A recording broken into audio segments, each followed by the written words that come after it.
All right, we're Hi, good. great, great, thank you. So welcome, welcome, my friends. I'm so glad that you're here. And if you are not comfortable, we want you to make sure that you're comfortable now. This recording is going to be posted on my website. Again, if you don't want to be recorded, turn off your stop video now. This is going to be posted on my website for your viewing pleasure later and for all of the people who could not be with us here today, but who will benefit deeply from this gathering.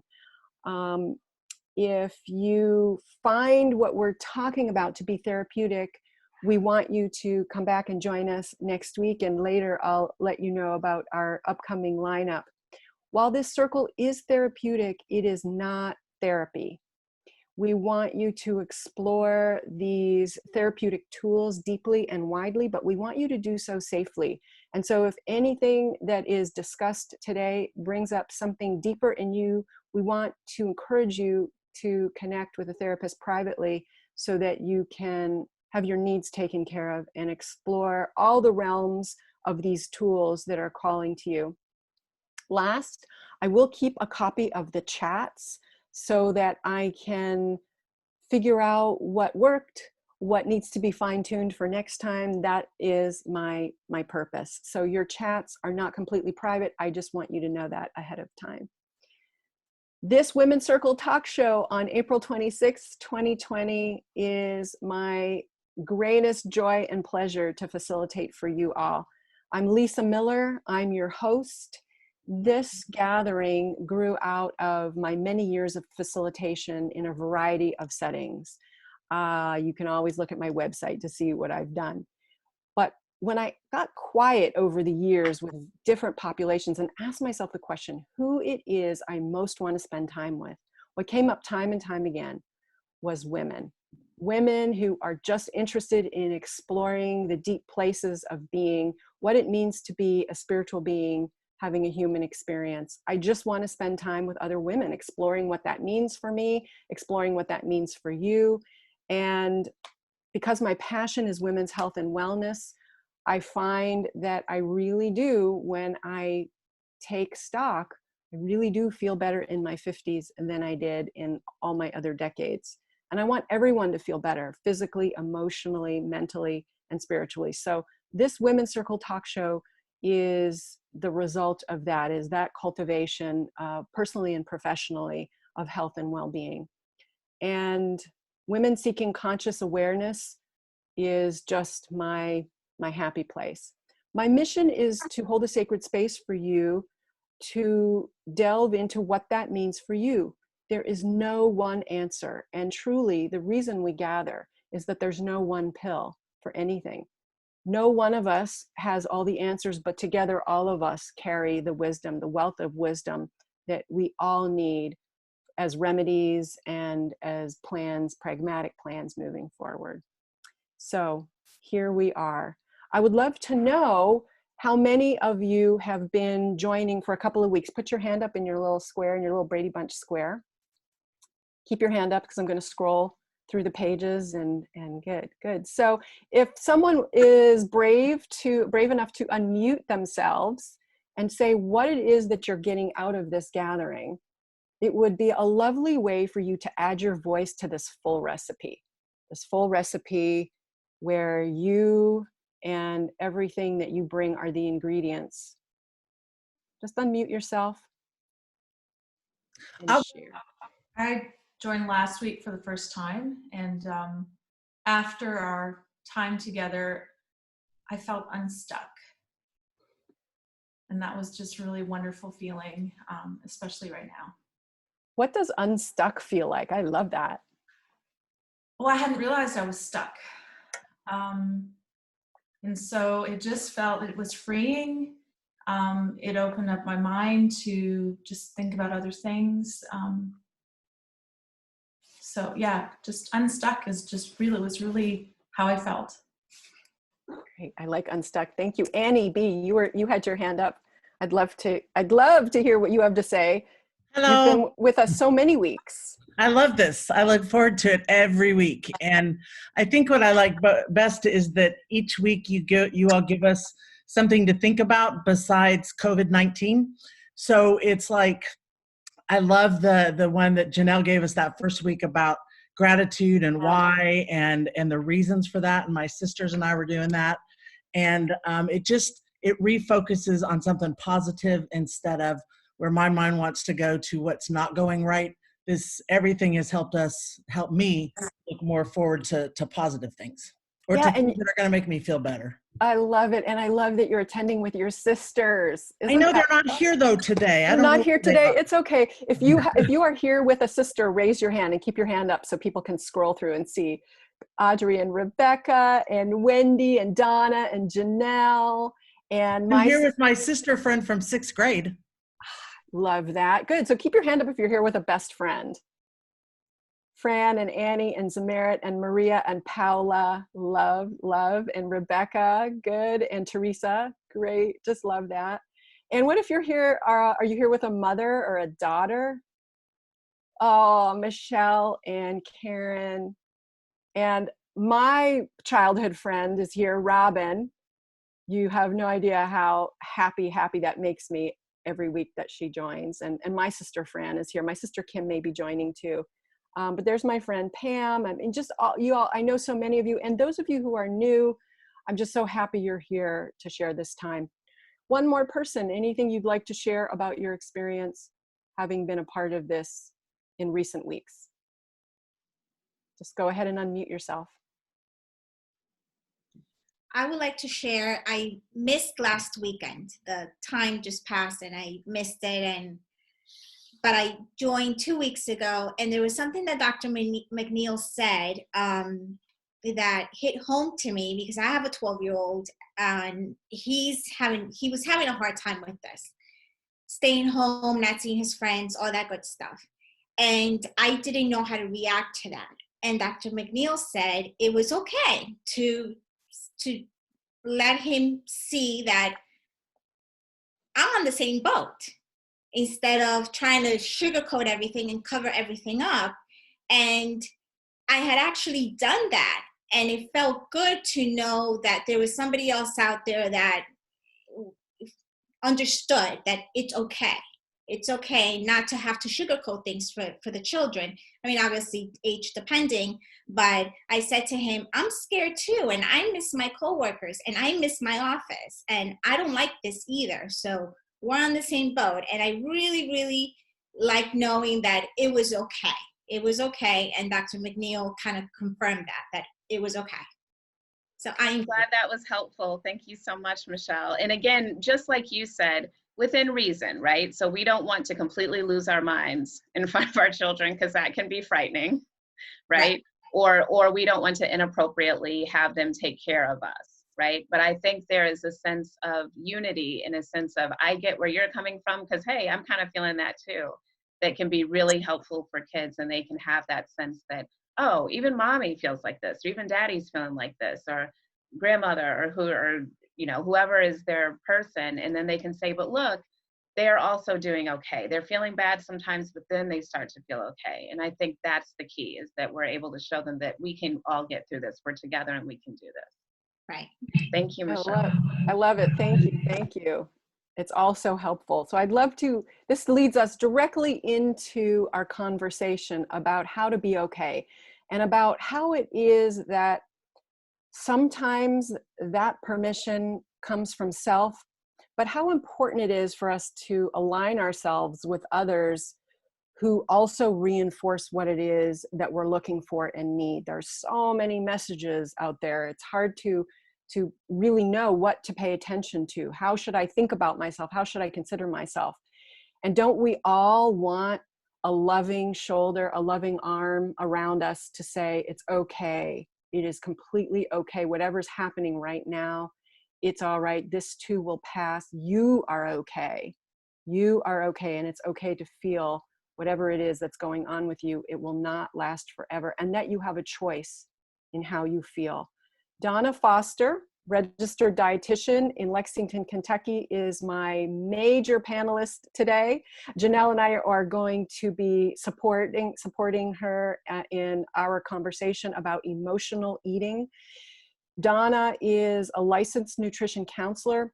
has been in private practice for 25 years, treating a range of eating disorders and disordered eating in adults and adolescents. Her specialties include compulsive eating, binge eating, addictive eating, and body image disorders.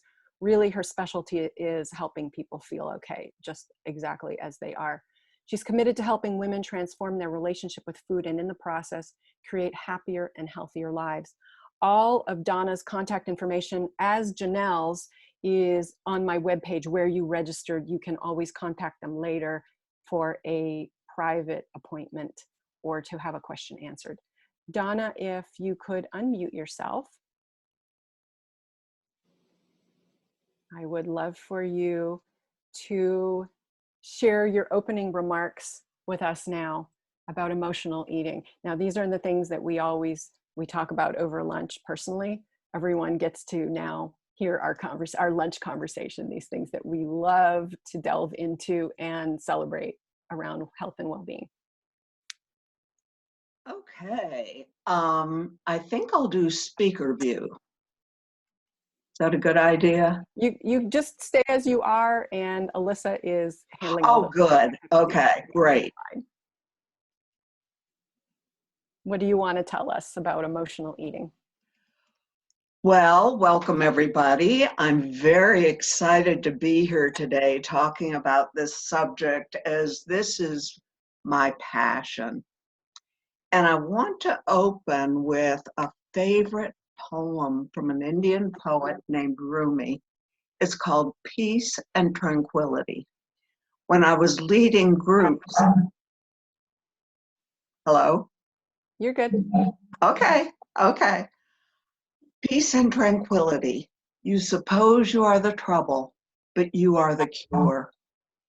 You suppose that you are the lock on the door, but you are the key that opens it. It's too bad that you want to be someone else. You don't see your own face, your own beauty, yet no face is more beautiful than yours.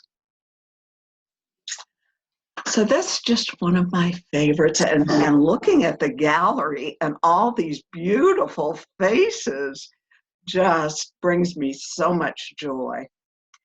But I want to make a disclaimer before I start talking. It's a normal human response to a global pandemic to have eating challenges and difficulties, or to experience a resurgence of compulsive or addictive behavior.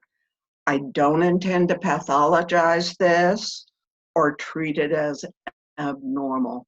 After all, we all use food for reasons other than physical nourishment. Some of those are a substitute for love, comfort, safety. It's fun. It's an activity. After all, when you consider our very first experience of the world was being held in our mother's arms while we were being fed. It only becomes a problem when it's the only thing we do to cope. So I want to talk briefly about the brain. You know, in listening and being part of this women's circle for the past several weeks, I have felt like every talk has built up to my talk. We have a three-part brain. The part we're most familiar with is the thinking brain, which reminds me of a book I read a long time ago. If I'm so smart, why do I eat like this? This is not a knowledge deficit at all. You can't think your way through this.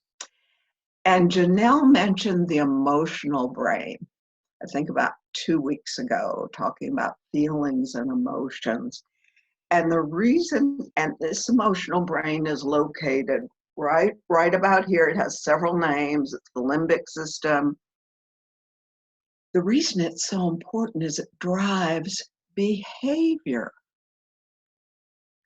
And then Erin, the yoga teacher, when she was teaching us the breathing, she talked about the oldest part of the brain stem. This is the part of the brain that's responsible for automatic functions like breathing. It's also responsible for fight or flight.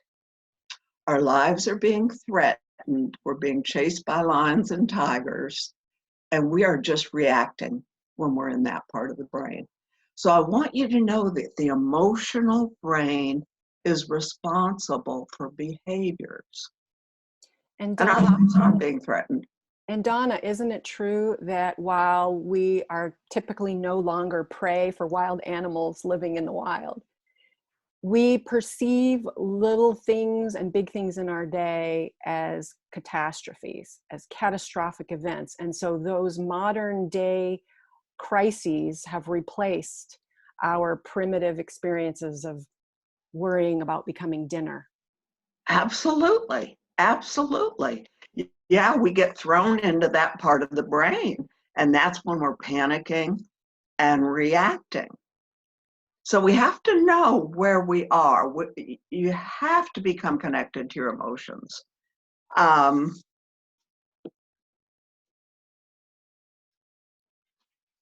So someone who has disordered eating is actually starving on an emotional and spiritual level.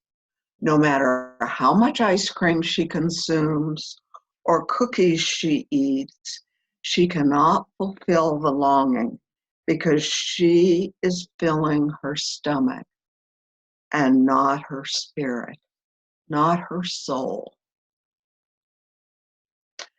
What is a clue, Donna, when you talk about the habit of fulfilling these needs with food? What is the first step to recognizing this is actually happening? Because I remember days when I was, before I knew how to ask myself the questions about what I was experiencing, before I could even put a name to the eating disorder that I was struggling with, that I would just find myself in the normalcy of reaching for food, reaching for sweetness, reaching for carbs. It was a process of becoming aware enough to ask myself the question. So what is a question or a flag that you might suggest for each of us to even become aware? And you may not have an eating disorder, but maybe using food in the moment to fulfill another need. Yes, perfect. If you are moving toward food and you are not hungry, you are going to food to meet a need that food cannot meet. So the first question is, am I hungry? Now, Am so I? many, yes, and so many of us have been in the habit of eating when not hungry, that many Yes. of us don't even know when we're hungry. That's it. That's it. You've got to connect to it. You've got to connect to yourself. And this time that we've got for all of us is just fabulous. Using our breath, connecting to our insides. Yeah, it's a time of personal growth. Yeah, but am I hungry? And then listening to your body. What are the signals? They're not the same for everyone. It's not, for me, it's not a growling stomach. My stomach never growls. I start to feel empty. My energy goes down. Sometimes I even start yawning, and that's a sign of hunger, I've noticed. But that's for me. So exploring that, getting that. Yes, exploration is everything. Each of us has a perfectly designed recipe for health and wellness, and learning what those ingredients are is such a rich place to begin these questions. What is it? So I invite you now, if you have a journal with you and you are interested in exploring this lightly or deeply, at whatever level feels comfortable for you, what are the cues and signs that I am hungry? You might be interested in just jotting it down so you can really sit with this later. What are the signs that I am hungry? Go on, Donna. Well, hunger is the doorway in. Notice that's what you're doing now. You're noticing your physical hunger. Hunger is the doorway into our deeper hungers. It's been said, what we do with life, we do with food. So if you're jotting some notes down, I would love for you to jot down one word that describes your eating. And then perhaps later you can draw some parallels. And would it be helpful to jot down how you would generally describe your eating? And if there's any difference between your general description and how you've experienced your drive toward food lately? Maybe how you generally are, and if it's the same in this time of quarantine or if there's been any change. Yeah, the changes, what challenges, yeah, do you have right now? And this is just for your own exploration. No one else is going to see this unless you share it with a therapist. Mm-hmm. Okay, go on, Donna. So then, connecting to your physical hunger, and if you're not physically hungry, what am I feeling? What am I feeling? That's why I call it the doorway in. What do I need? What am I feeling? What do I need? Maybe I need to reach out to someone. Maybe I need to do some breathing exercises. Maybe I need to ask for a hug if someone's available. What do I need? Maybe I need to go for a walk. Maybe I need to go for a walk. Maybe Yeah. I need to watch television. Yes. And do my core strengthening exercises at the same time because I didn't do them already today. Yes. Maybe I need to make some art. That's Maybe I need to listen to music. So what you need is so specific to you. And just keep asking. Just keep asking, because I know you remember, Lisa, in the beginning, we don't get the answers right away. But our deeper needs are for love, connection, purpose, meaning. What's the meaning of this time in our lives? Yeah. And you will get the answers. And then you can get your needs met. I would love to take a pause here and let that sink in for a minute and open the floor for resonance after I introduce Dr. Janelle McNeil, in case Janelle has something that she wants to share here or reiterate or support. Dr. Janelle McNeil is a licensed psychologist in Lexington, Kentucky, and specializes in working with entrepreneurial women. She understands the pressure and stress that comes along with owning a business, and that way it's so easy to fall into being consumed by work. She cares deeply about her clients and likes to sit with her clients and come up with a plan, assess goals, a to-do list, strengths and feelings, and then move into a better place. Janelle, welcome. Thanks for being here again, my trusty co-pilot. Before we open the floor for resonance, is there anything you would add or anything that you heard that you liked? A lot I'm hearing I like. I'm glad that you mentioned what my specialty area is. Eating disorders is not my specialty area. So as a psychologist, a licensed psychologist, we have to make sure that we practice inside the bounds of what our specialty areas are. And eating disorders are not mine. I don't know very much. I know just from reading, but I haven't had much experience with that, and that's just not my area. So today I will actually be, as I am in the other sessions, really looking at how different people from different fields and different ways of healing, how they do their thing. So I'm really interested in seeing what Donna is mentioning today. I do work with people if they have light eating concerns. So just like you mentioned, Donna, many people are coming to me and saying, I'm not eating in the same way that I typically do. something has changed. I'm stressed out. I feel like I'm eating more, or I'm losing weight. I'm not intentionally losing weight. I'm not exactly sure what's happening here. So that sort of thing where it's stress related and it's not, again, what we would consider disordered eating or something that could be seriously unhealthy and hurting Thank you. someone. Yeah, Thank you, Janelle. I wanted to make sure that you added your voice to this recipe. Sure. But All thank right. you. I'm really interested in hearing what you have to say, Donna. Here's the thing. Look, we're all gathered. We're all women. We share an emotional language. We speak so much of the same language, no matter where we are in our lives. And so this is really, I want this to be not only a safe place, but a fun place for us to explore these issues. So I want to open the floor now. If you have something to say, and this is not a deep personal reveal, remember, nothing you say is really going to be confidential. But if you have something that you want to share, or there's a resonance with something that Donna said, now's the time. You can raise your hand and just unmute yourself and go ahead. What resonates with you about what you heard? What little pearl or gem that you heard, well, it might be something you want to move forward with. Hi, this is Audrey. Hi, Audrey. How are you? Oh, wait, I'm not on video. That's okay. There we go. Hi.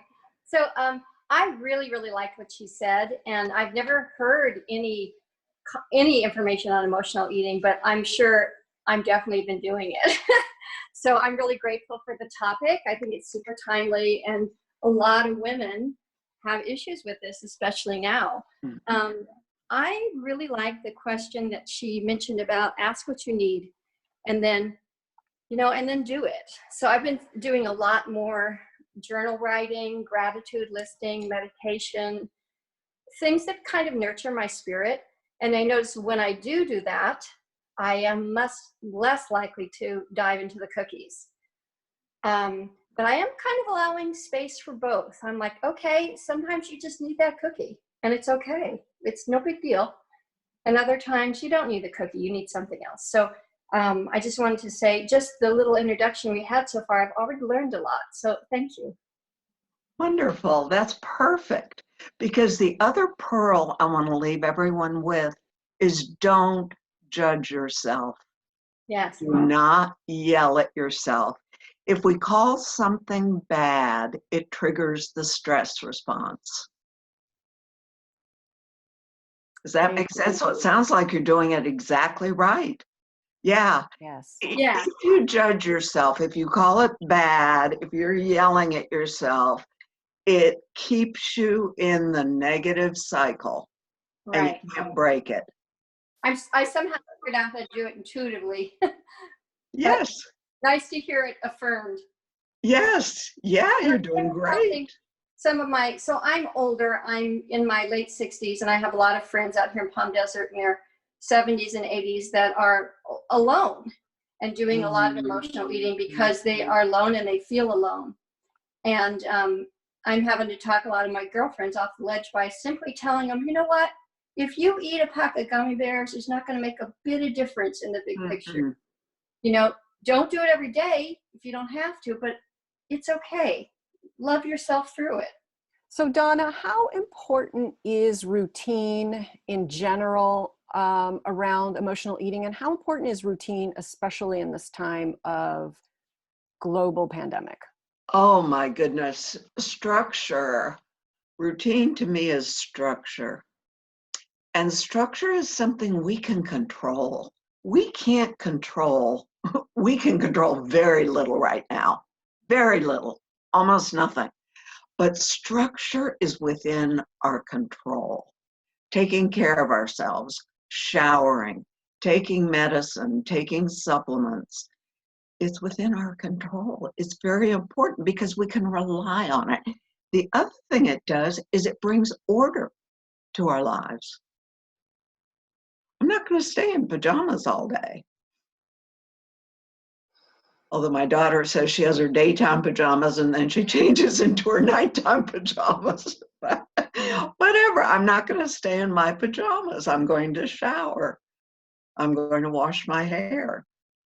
And I'm going to have meal times and snack times. One of the most valuable tools I gained from studying Ayurveda and becoming certified as an Ayurvedic life coach, was the realization that structure allows me to thrive. It holds me. Mm-hmm. I tend to be a little rebellious of nature, so as soon as someone tells me I have to do something, my first response is, fuck no. But I'm the one who gets to determine, in this case, what my structure is and what is good for me. So I have learned in times of non-crisis and in times of crisis both, for example, that getting out of the bed in the morning and the two first things I do after I use the washroom is to meditate and pray and to practice some yoga and some strength building. I know that these actions support me through the rest of the entire day, set the tone for my day. And I know I have an Ayurvedic sister on here too. She's welcome to unmute herself and chime in at any time if she wants. So I want to invite everyone to think about the role of structure in your own day and how to create a plan that truly supports and loves you back. It's not because you should, it's because you know that if you engage with it, it will hold you steadily and sweetly through everything else that you have to do. So jot down, take this moment to jot down, what can I make a non-negotiable in my day for myself that will support me sweetly? And as you do that, I'll tell you this quick story about how there were a couple of days earlier this week, I just did not want to get out of bed, but I did. I pushed myself to do it. And as I went about my day, begrudgingly, I said, screw it. I'm just going to get back in the bed and I'm not going to do anything. And that was my emotional brain. I recognized it in the moment. And so somehow the wiser part of myself chimed in and said, you can do that. That's totally fine. But first, you're going to get on the floor. You're going to do your core strength exercises and eat something nutritious. And then you can get in the bed and say, screw it. Well, don't you know that after I followed those structural plans, those non-negotiables, because I know they make me feel good. I really didn't feel like getting back in my bed, and I didn't. So I want to open the floor. Just put your hand up if you want to say something and then unmute yourself. Someone who has not shared yet. If there's a resonance here, Beverly, please. Thanks. I'm finding that I'm eating more my natural way of eating now, because in social environments, there's more opportunity to eat. Like at work, someone will bring in food and you eat, or you go to a meeting and there's food and you eat because you're eating with your social group.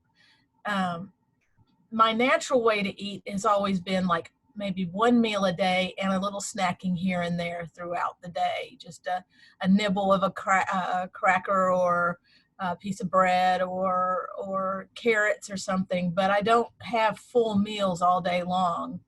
And usually about 3 p.m, I get hungry and I'll have a meal. And it's not a big meal, but it's just enough for me to get by. But I'm eating less, but I'm also eating more snacky, what I can find quick that I don't have to make. So it sounds like, Beverly, you are listening more intuitively to what it is your body needs. Donna, would you talk about that? How is it that we become more intuitive around our needs rather than emotional? Because we are both emotional beings and intuitive beings.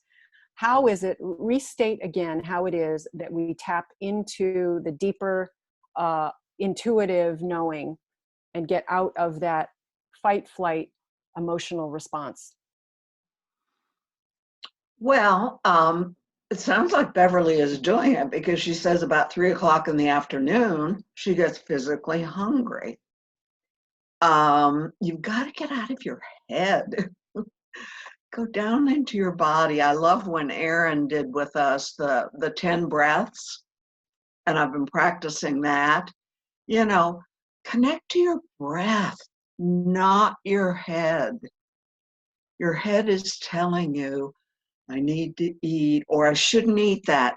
This is the other thing that I notice Lisa giving yourself the option of you don't have to get out of bed, then you have nothing to rebel against. So I shouldn't eat that food. But when you have permission to eat from a wide variety of foods, not call it bad, then you return the power of choice to your body. You know, if snacks are doing it for you, Beverly, great. There are three things that food is about for women. It's about self-care, power, and boundaries. And in our culture, I'm going to bring up another topic. In our culture, we've been taught growing up as women to diet. We have to fit in. We have to have the perfect body. And we don't. We don't. We don't have to just eat healthy food.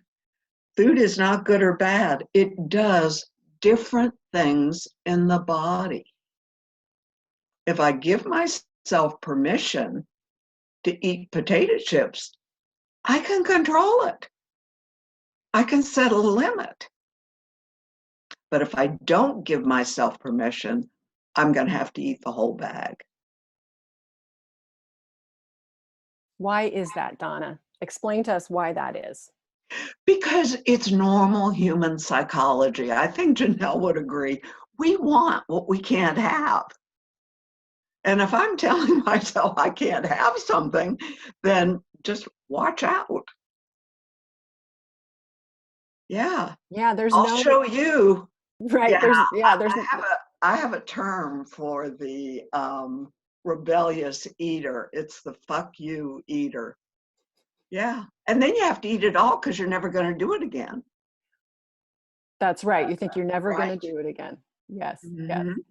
And what about for people, you know, when I was telling my friends and colleagues about the topic for our gathering today, many said, what would you say to people who love their food, love what they're eating, and cannot stop? Find themselves completely engaged and in the moment, but cannot stop. We are wired to enjoy food. We are. It's pleasant. We look forward to it. So when you cannot stop, that's another issue altogether. That's going underneath because we have signals that tell us we're hungry. We have signals that tell us, very strong signals that tell us, I've had enough. I've had enough. I can stop now. So I think when you can't stop eating, you just haven't given yourself permission. It should always be pleasurable. So the same signal that we Yes. recognize to determine hunger Yes. is also there to alert us that we've had enough. And if we don't have the signal to start eating, there's no signal to stop. What you said earlier resonates with me and always does when we talk about this, that it just takes time. And that really, that's been my experience, is to first, this can be a first step for some of us, to first become aware of the signals and to keep saying to ourselves, I'm getting the signal to stop. I'm getting the signal to stop. Yes. What do I need to do now to help myself? Mm-hmm. I want to open the other pearl I want to say, and now I put my nutritionist cap on, is protein. Women don't eat enough protein. Protein stabilizes your blood sugar and lasts. We're carbohydrate eaters. I'm not sure why that is. I think it's probably hormonal, but we are carbohydrate eaters. And carbohydrates don't make you full. And I'm not calling carbohydrates bad at all. But you've got to have adequate protein because it will fill you, it will satisfy you. And I don't mean only protein. Thank you for that. So we have a couple of questions from the gallery. Is it safe to say that if you have to decide if you're hungry, you're not actually hungry? Well, there's an interesting hunger test, and it's called the apple test. Will you eat an apple? If the answer is no, you're not hungry. If I'm hungry, I'll eat an apple. Good. And someone else was asking, what are the 3 points? Self-care, power, and boundaries. Boundaries, yes. Because we give, as women, we give our power to food. We give our power to diets. I want to open the floor now if anyone has a question they'd like to articulate. We're going to talk about the pleasure in food in a couple of minutes, but if anyone else has a resonance, but here's a question. Is hunger sometimes disguised as thirst? It is. It is. I don't relate to it at all, but yeah, I've been told it is disguised as thirst. So you can start with that and have something to drink. Drink some water.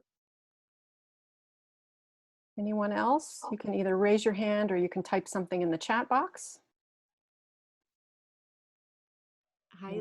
And Alyssa, oh, Zamarit. Hi, Zamarit. My good friend Zamarit's in Toronto. Welcome. Thanks.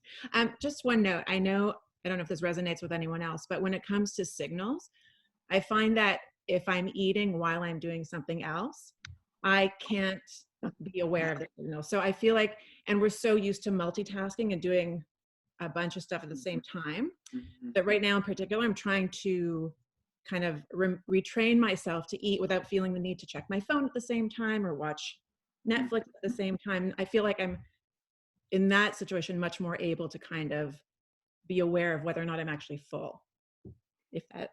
That's absolutely true. Yeah. Yeah. When you eat, only eat. Yeah, it's a difficult habit to break. Yeah. It's very hard.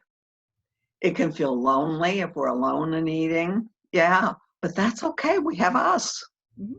We have us. We have ourselves. So you just have to work with it, practice. It's like anything else that we learn how to do. It's just practice. Have the phone away. You know, when you eat, have a place at your table where there's nothing else there. There's no book there. The TV is not on. When you eat, only eat. And then you can connect to the signals because they're very strong. They're the same as they were when we were babies. This is one of the most important principles for me, and it's a foundational part of Ayurveda too. And the approach to food, the pleasure in food, the sensuality of food, but really the attention to food. You could eat a profoundly nourishing meal in an extremely stressed state of mind, and you will not digest it as the person next to you eating the same food in a restful state of awareness. So how you approach your food and when are in Ayurvedic wisdom really essential for digestion and for nourishment. I find that if I turn off all my distractions while I eat, I enjoy my food so much more. It's like, why would you be doing anything else when you're having sex but having sex? It is the same thing with food. When looking for an orgasm, you're not going to answer your phone. When looking for nutrition, it should be the same rule. I find too that I can smell my food and taste my food with more specificity the less distractions I have. Now, how do we handle this in social settings, Donna? Because we love to break bread with people. So what is your wisdom on that? Well, the social setting, what you're really doing is connecting with people. if that's your focus, is to connect with people. You know, there are, of course, different kinds of socials. I mean, eating is just enjoyable, but pay attention to the people that you're with. Pay attention to the conversation. And when you're eating, of course, don't talk. Does that answer your question? I mean, food is part of the socialness. It just is. But pay attention to the people, because that's the enjoyment. I get enjoyment out of both, but that's the enjoyment. Particularly now when we're not with people. We can't go out and eat with our friends or family. Mm-hmm. So just paying attention. I think that's the other thing when we're talking about when you eat, just eat. Pay attention, and it changes everything. Thank you. Pam, did you want to say something? I see you have your hand raised. Unmute yourself. Hi, my friend Pam, out in the bay. Hi, do you guys hear background noise? Yeah, you have a little reverb. There you go. Mm-hmm. Go ahead. Okay, great. Bye.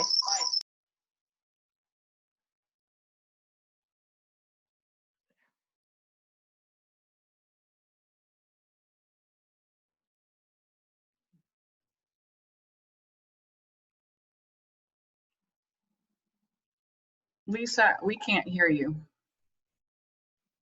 There we go. Thank you. Pam, I want to encourage you, since you have reverb, to type your question in the chat box.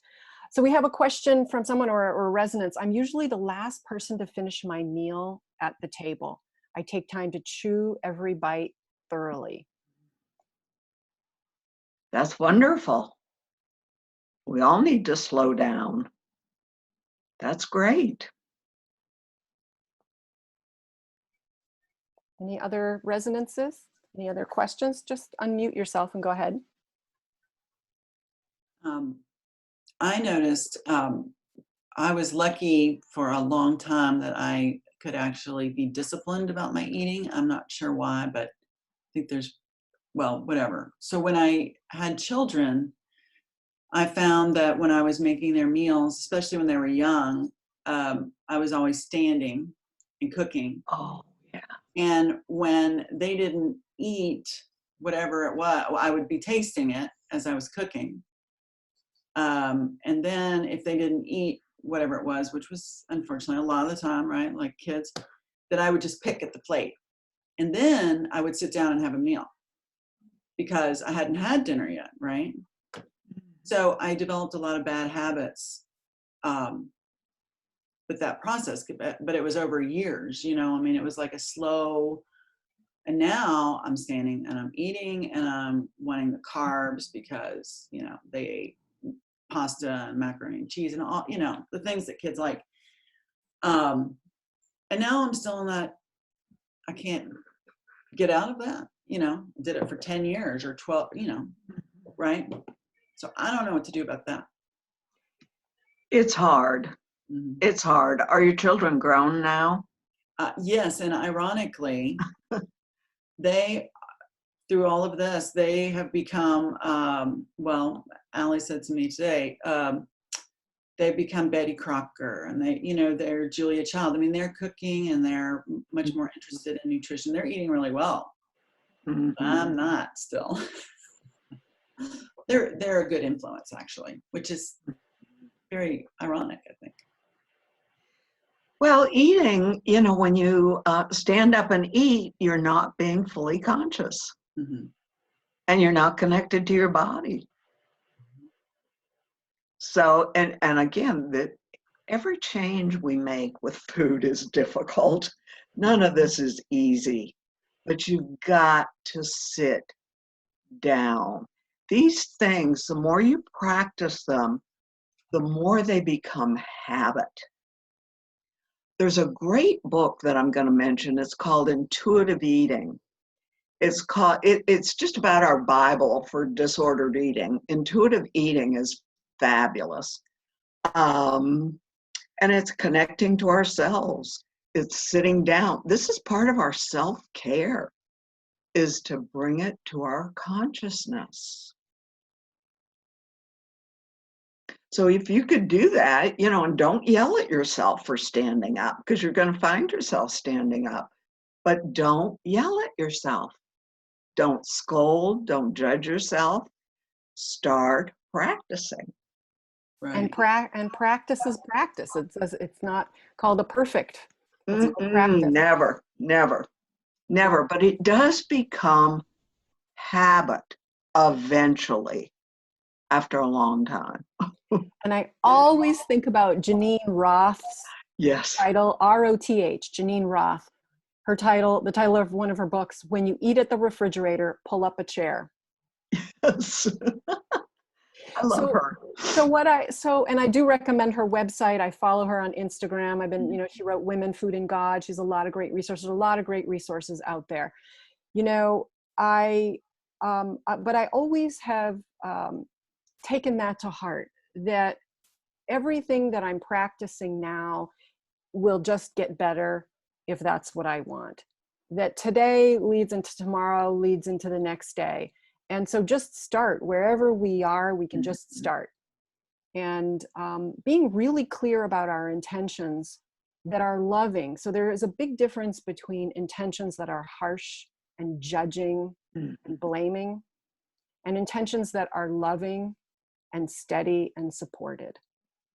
One question may be helpful. You may want to jot this down. What is one intention I have for myself that is loving? One intention that is loving.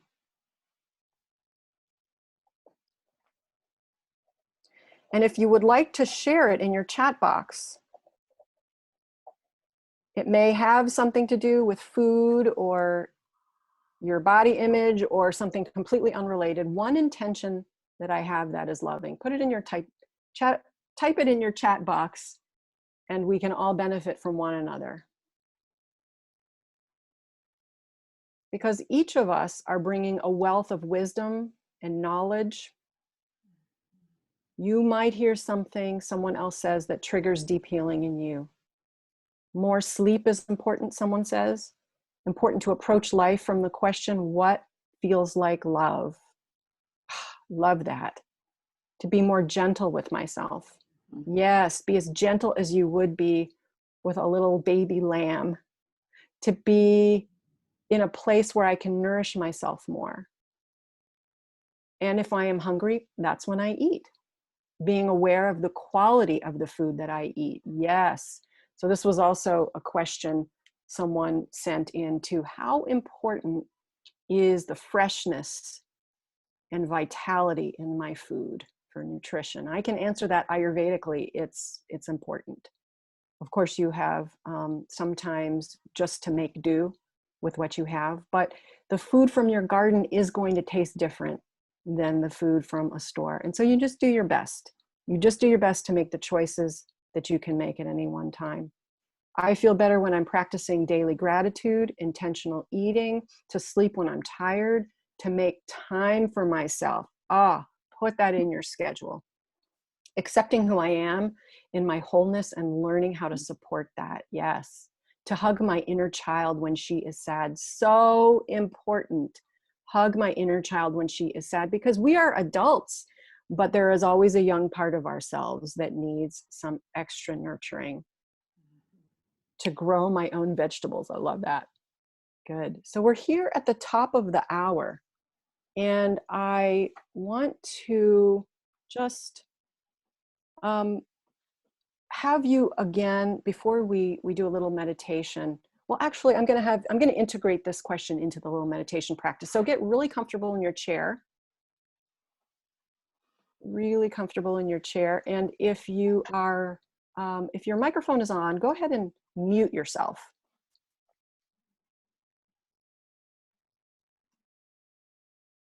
Good. If you're not feeling supported, if you're not comfortable, you're not ever going to want to meditate or pray or practice these things. So adjust yourself so that you really are being held.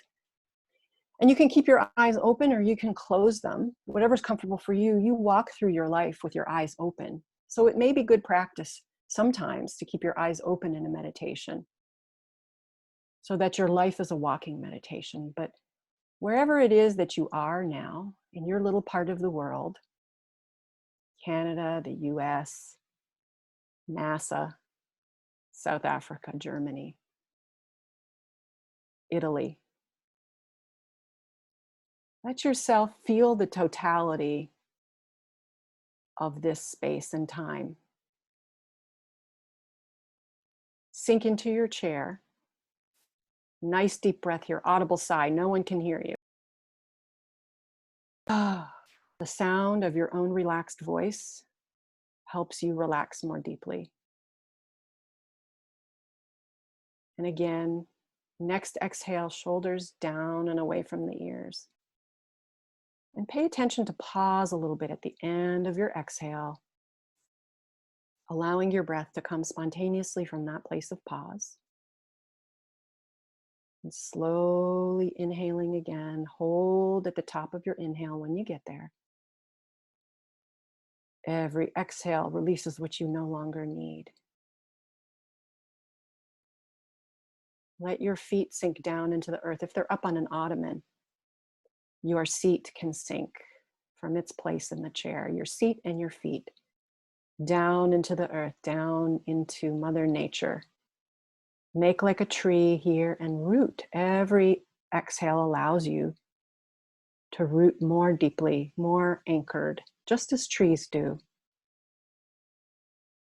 And now with your next inhale, through your roots, just as trees do, pull up all the nourishment there for yourself with your breath.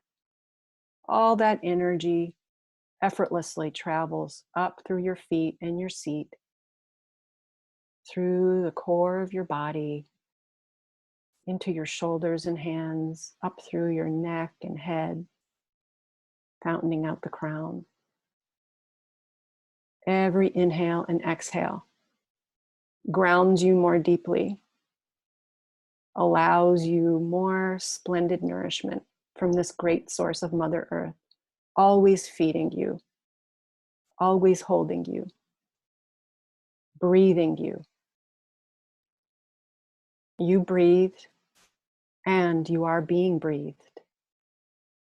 As you sink into your chair and your shoulders relax down and away from the ears, see that you are a shining bright spirit in the core of your being, and see with your mind's eye where that is in your body.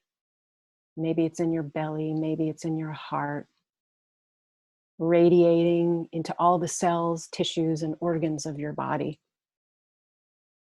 Your light does not stop at the edge of your skin.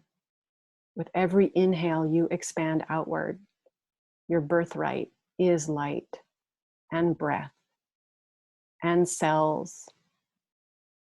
Inhale as you expand outward, allowing your energy just to reach to the right and left and to up toward the ceiling and get as big as you feel like being, meeting the trees and the birds outside, maybe the clouds. Every inhale nourishes and feeds you, repairs and regenerates all your cells. Every exhale lets go of what you no longer need. Feel the weight of your seat in your chair. It's good to take up space. It is your birthright to be of mass and water and skin and air. You are in totality a beautiful being of light, grounded and intuitive. Next deep exhale, nice deep audible sigh.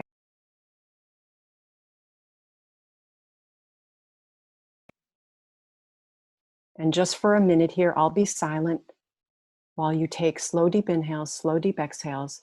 And if your mind wanders to other thoughts, bring your attention back to your roots, sinking into the earth and back to your breath. 1 minute. now.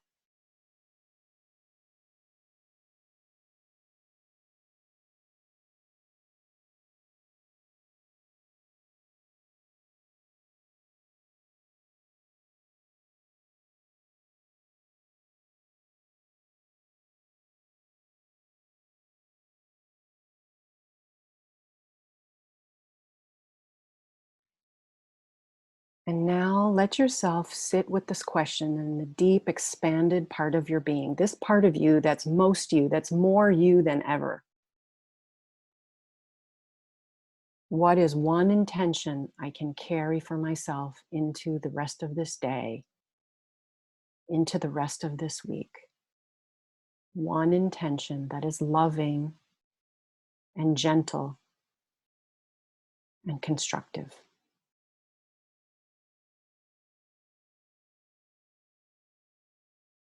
Nice deep inhale here, audible sigh. And when you're ready, just open your eyes, stay where you are, no sudden movements.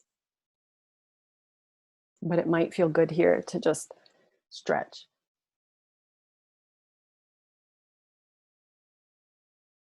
Good. Just feel your body. You cannot move through your life without your body. It is the gateway in to the deepest part of you, to the greatest happiness. So as you continue to befriend your body, your senses are your perfectly designed mobile spa. Doesn't everyone love the idea of a spa? You are born in a mobile spa. So breathe what is delicious. Taste what is nourishing and delicious. Touch in a way that feels good and let yourself be touched in a way that feels good. Listen to things that make you swoon. Look at things that are beautiful. This is your mobile spa. This is your recipe for well-being. I want to, before we wrap up our time together, let you know that, especially as you're coming back here after this little meditation vacation here, you don't have to do much, but just attend, is I've written a book called The Heart of Leadership for Women. You will help me greatly if you download this to your device or you buy it through your local bookseller or through Amazon and review it. The review on Amazon is what would be most helpful for me at this time. I have just over 50 reviews. My goal is 100 before I have a conversation with my publisher in a couple of weeks. If you can help me get to 100 reviews on Amazon, I would be so grateful to you. I want to again mention that you can find the panelists who accompany me every week on my website where you registered. And if someone sent you the link for this today and you are here, I'm so glad you're here, but we have not met yet. Please send me your email so that I can keep you in the loop. You can find out about these gatherings. The link changes from time to time. Email me at lisamillerbeautifulday@gmail.com to let me know how you're feeling about these gatherings, what is working for you, what you want more of. We have panelists set up, scheduled through the end of May, and Alyssa is going to accompany me as my tech holder of sacred space and production team. Wave, Alyssa. And we, all of us, want to bring you what you're interested in exploring. So email me, lisamillerbeautifulday@gmail.com, and let me know what that is. Next week, Judy Myers, wave Judy, hi Judy, and Denise Woolfolk, wave Denise, are going to join Janelle and I on the panel team. And that information is up on my website right now, lisamillerbeautifulday.com. All their information is up, and we're going to do some journaling and some little sacred ritual and some exploration, again, of health and wellness in the deepest way of being a woman in this body, in this culture, in this time for every chapter of your life. If you would like to raise your hand and just offer some parting words here, anything that resonated with you that you would like to share with the group, some takeaway, we would love to hear from you. Little takeaway, little pearl, anything that you want to say. This is your time. Wendy Miller, thanks so much. Go ahead. You're the pearl, Lisa You Miller. are Wendy Miller on the West Coast out there in Washington State. Thank you so much. What a great hour and 15 minutes. Thank you so much. Oh, thank you for being so shiny and making it such a wonderful space for all of us to join together. Anyone else?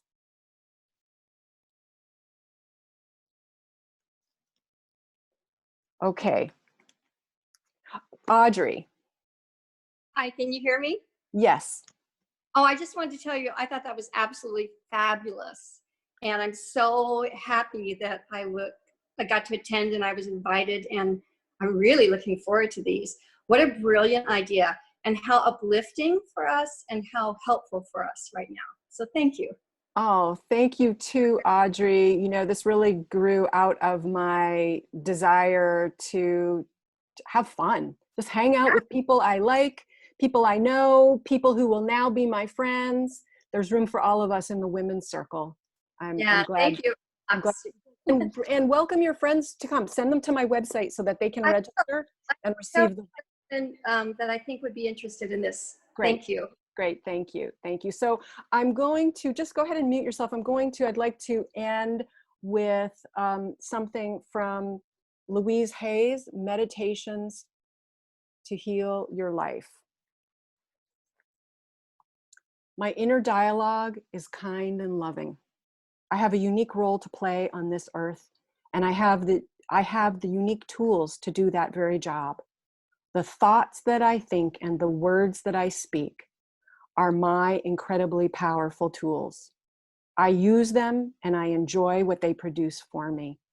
Meditation and prayer, even 10 minutes of affirmations in the morning, are my tool and can be yours. I get better results when I'm consistent with my tools every day. I remember that it's the moment-to-moment thinking that is really shaping my life. The point of power, the place where I make changes, is always right here and now. Just for a moment, I can catch the thought when it arrives and decide, do I want to think this now? How does it serve me? I can ask myself how I want my thoughts to create my future. Do I want that particular thought to be included in the creation of my future? Oh. Donna and Janelle, any final words? Unmute yourself. Thank you so much, Donna. It's been really interesting and very nice for me to hear your work. And I really like the way that you approach eating and doing that in a way that's really good for us. So thank you so much. I enjoyed being a participant today and being able to just sit back and enjoy. Thank you, Janelle. Thank That's you. very sweet. Thank you so much. We're all in it together. If you would be willing to be in a photo, I would take it in about 5 seconds. If not, turn your video off. But I'm going to scroll through 3 pages. We still have 46 people here. So if you're willing to be on the video, show your best, happy, shiny self. And I'll take picture now. Or I'll let Alyssa do it. Alyssa, I trust you to do it so that I can be in it. So scroll through. Thank you all. Here's one final thing I'd like to offer you as you move into the week ahead. As I sat in meditation here this week in preparation for today, this is what came. May you listen to your body's needs lovingly, that you find yourself in the midst of unexpected insights, blessings, and laughter every day for the next week, in every month ahead, in this chapter of your life, and in the next. See you next week. Register at the website. Love to all. Email me your questions and resonances. And I'll look forward to getting dressed up again for a good reason. See you next time.